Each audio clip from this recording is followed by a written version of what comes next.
Hi, I'm Darren Spencer. Today we're going to talk about resetting edges on our blade wear. We're going to be using the blade sharpener sharpening system, and once we've finished setting the edges on that, we'll use a sharpening steel just to finish that process off, and then our knives will be sharp and ready to go again. What's a system like this worth, a resetting tool that you have here? Okay, this sharpening system here, the blade sharpener, you're looking at somewhere around about the high 200s, 275 to 299.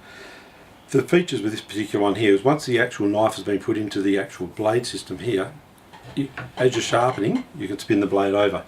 What I mean by that is once the actual stone's in there and you're using the stone and you're finished on that side, it's as simple as pulling it out, letting it go back in to work the other side of the blade. Excellent. And are these products you sell? This is a product that we do sell. We also have the stones and we do sharpening steels. This system is one of the better systems that I've found out there in the marketplace. It's a little bit bigger than some of the others, but I've found that over the years it sets my edges on all my different bladeware, whether it's a house kitchen knife, a hunting knife, a fishing knife. It can pretty much do anything, even down to some of your pocket knives as well. So you don't really need stones as such, like loose stones or files or anything like that, because all you need is this and what else? Well, I guess the key to this one here, you're still using a stone, but if you're trying to use a stone manually, not a lot of us are good enough to keep that consistent edge that we're getting by doing it the way we're doing it here.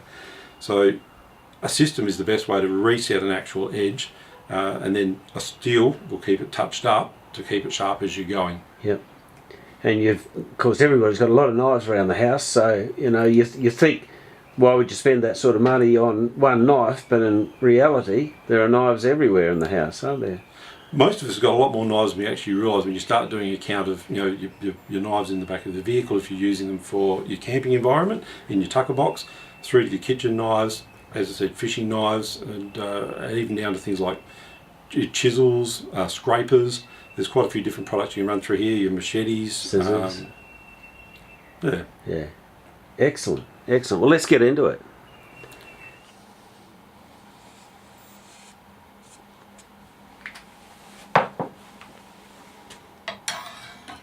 And just lightly run it over.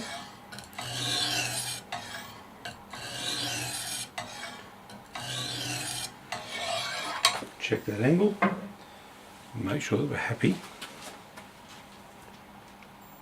That is very close to the original angle, and I'm happy that it is. So we're ready now to actually reset that edge with the coarse stone just slightly, then finish off on the fine. It won't take very much for this blade to come back to being pretty much razor sharp. Beautiful. Now,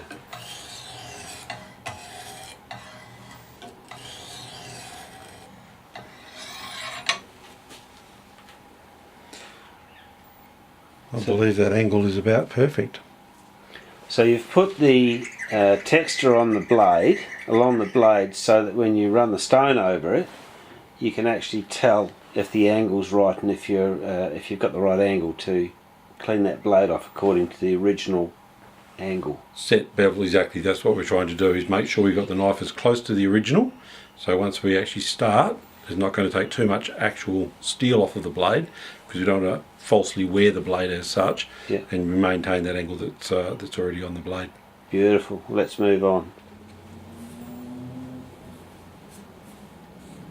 So what sort of oil are you using there? A very fine machine oil is all that you require. You can even use, I've heard of people using things like kerosene, dishwashing liquid with water even, but I like to use a fine machine oil when I'm doing my sharpening. Beautiful.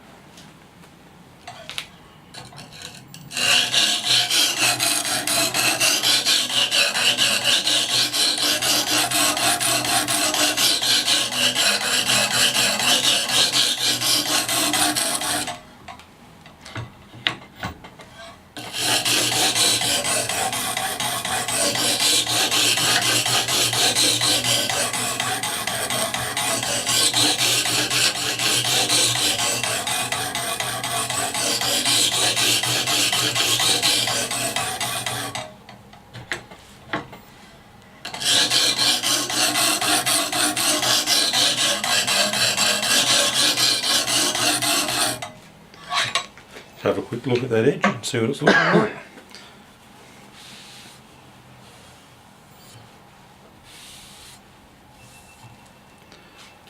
It's resetting nicely. Still needs a little bit more work, but we're well on track with where we want it to be.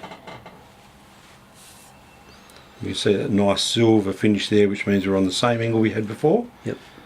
And we're just tidying up basically the edges and getting right back onto the actual cutting edge.